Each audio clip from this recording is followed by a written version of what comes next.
Have you been diagnosed with PCOS? Are you having trouble having children or becoming pregnant as a result of that diagnosis? You might want to learn about inositol. Inositol, sometimes referred to as vitamin B8, a very, very powerful nutrient. Now, what I've got here on the board for you is a meta-analysis of a number of different studies looking at inositol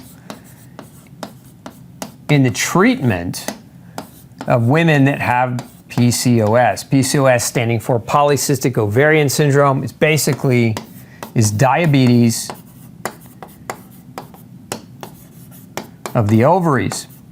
And this problem manifests or can manifest in infertility as well as long-term risks for diabetes or metabolic syndrome.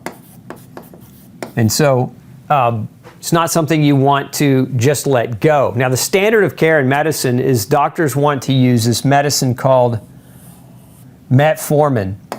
Metformin lowers or sensitizes the body to insulin, so in that regard it can improve blood sugar. Okay, but a lot of things we can do to improve blood sugar beyond taking drugs.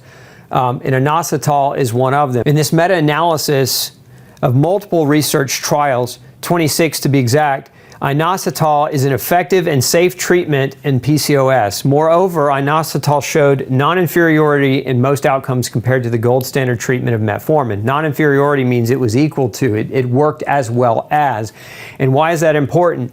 Because metformin is not benign, inositol is. It's super safe, no risk of any major side effects, whereas metformin depletes vitamin B12, it can deplete folate, which is vitamin B9, and it also depletes a nutrient called CoQ10. Now, depleting these particular nutrients can create a host of different problems, to include neuropathy, birth-related issues. If you do get pregnant, B12 and folate deficiency increase the risk for things like neural tube defects and neurological developmental problems. CoQ10 deficiency can lead to elevations in blood pressure, as well as poor energy, lethargy, muscle pain, etc. So if we have an option to use something that's safe versus an option to use something that chemically can nutritionally castrate us, obviously it's a no-brainer. So if you've been diagnosed with PCOS and you're on metformin, you want to do a few different things. Number one, obviously, you want to change the diet. Dial in your diet, because this is a disease of poor diet, and controlling blood sugar is what it's about. So you might consider the no grain, no pain diet. You might consider a keto or keto style diet. But you might also just consider starting inositol immediately. Inositol, again, very high safety profile. And this nutrient is amazing. If you want to learn more about it, I recommend you check out my crash course on inositol right here.